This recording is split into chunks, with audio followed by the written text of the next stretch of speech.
Hello viewers, কেমন আছো সবাই? চলে আসলাম ভালোবেসে রান্নাঘরে আর একটা নতুন রেসিপি নিয়ে। এই যে দেখতে পাচ্ছ, এটা চিকেন মাখনির রেসিপি। তো এরই আজকের ফুল রেসিপি দেবো। তবে তার আগে বলে রাখি, এখন পর্যন্ত আমার ইউটিউব চ্যানেল এবং ফেসবুক পেজে যারা সাবস্ক্রাইব বা ফলো করোনি তারা প্লিজ আমার চ্যানেলটাকে আর ফেসবুক পেজটাকে ফলো করো, আর চ্যানেলটাকে সাবস্ক্রাইব করো। পাশে থাকা বেল আইকনটি ক্লিক করে অল নোটিফিকেশন করে দিও। আর আমার ভিডিওগুলো যদি ভালো লাগে তো অবশ্যই লাইক, শেয়ার ও কমেন্ট করতে ভুলবে না। তো কথা না বাড়িয়ে চলে আসি মূল রান্নায়। তো এখানে চিকেন নিয়ে নিয়েছি, দেখতে পাচ্ছ। এখানে 1.5 কিলো চিকেন নিয়েছি, সঙ্গে নিয়েছি কিছু ভেজিটেবলস, টমেটো, ক্যাপসিকাম আর কাঁচা লঙ্কা।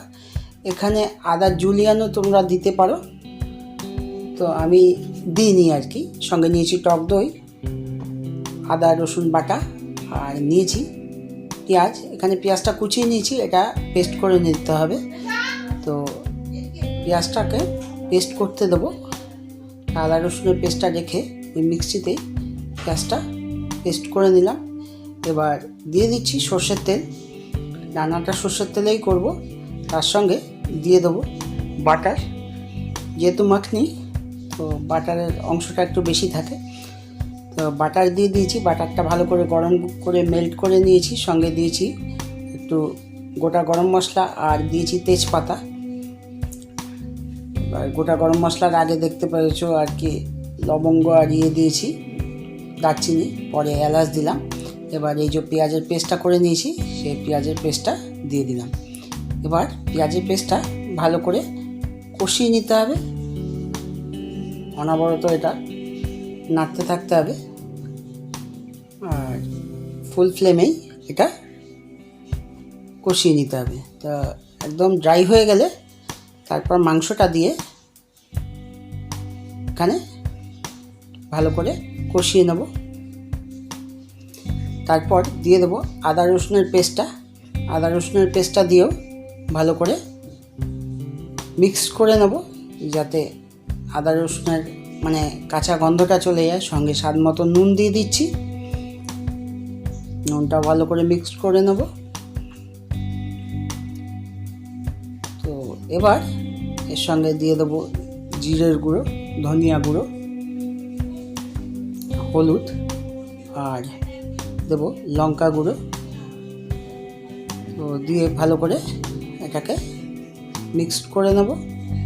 সঙ্গে দিচ্ছি একটু গোলমরিচ গুঁড়ো। এখানে 1/4 চামচ গোলমরিচের গুঁড়ো দিয়েছি আমি, এই ঝালটা যাতে ব্যালেন্স হয়ে যায়।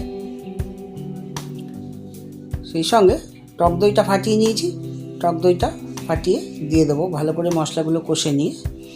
এবার টক দইটা দিয়েও আরও কিছুক্ষণ কষতে হবে, 4 থেকে 5 মিনিট আরও কষে নেব।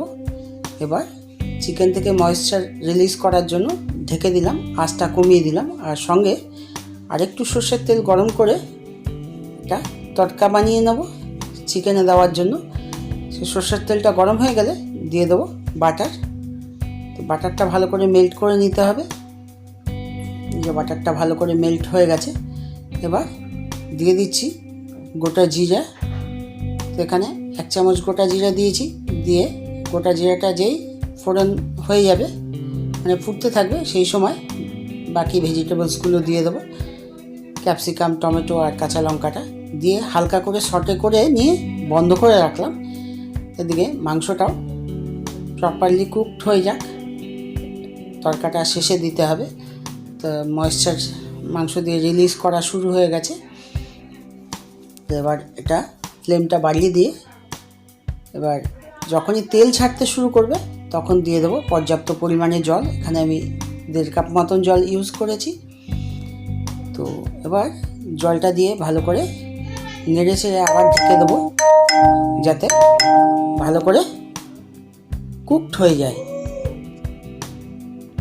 মাংসটা সিদ্ধ হয়ে যায় ভালো মতন। তো দেখতে পাচ্ছ তোমরা, মাঝে মাঝে একটু নেড়ে দিতে হবে। তো নেড়ে দিয়ে এবার একটু ফ্রেশ ক্রিম অ্যাড করে দেবো। এখানে 2 চামচ মতন ফ্রেশ ক্রিম আমি অ্যাড করেছি। এই ফ্রেশ ক্রিমটাও ভালো করে মিক্সড করে নেব ঝোলের সাথে। এতে একটু মানে ঝোলটা একটু গাঢ় হয়, একটু ক্রিমি হয়। তো আবার ঢেকে দিলাম, ঢেকে দিয়ে আবার 5-7 মিনিট এটা রান্না করে নেব। আঁচটা কমিয়ে দিয়ে এবার তড়কাটা প্রিপেয়ার করে নেব।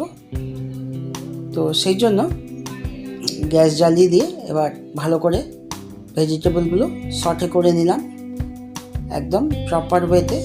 ঠিক হাফ কুকড হবে, মানে হাফ ফ্রাই হবে, সেই সময় ঢাকনাটা খুলে নিয়ে তড়কাটা দিয়ে দিলাম, দিয়ে এটা ভালো করে মিক্স করে নেব। এদিকে ঝোলটাও গাঢ় হয়ে এসছে। তো মিক্সড করে এবার আবার ঢেকে দিলাম 2-3 মিনিট। এবার এই সময় দিয়ে দেবো আমি 2-3 মিনিট পরই দিয়ে দেবো গুঁড়ো গরম মশলা। তো গুঁড়ো গরম মশলাটা অ্যাড করে নিলাম, আর দেবো একটু কসুরি মেথি। তো কসুরি মেথিটাও দিয়ে নিলাম, দিয়ে ভালো করে নেড়ে চেড়ে নেবো, যাতে দুটো মশলারই ফ্লেভারটা একদম ঝোল এবং মাংসতে ভালো মতন থাকে। তো এই ছিল আমার চিকেন মাখনির রেসিপি। আশা করি এটা তোমাদের ভালো লেগেছে। তো এইরকম নিত্য নতুন রেসিপি পাওয়ার জন্য আমার ইউটিউব চ্যানেল এবং ফেসবুক পেজটা অবশ্যই ফলো করবে, লাইক করবে। আজ এ পর্যন্তই, দেখা হবে আগামী দিন এরকমই নতুন কোনো রেসিপি নিয়ে। ভালো থেকো, ধন্যবাদ।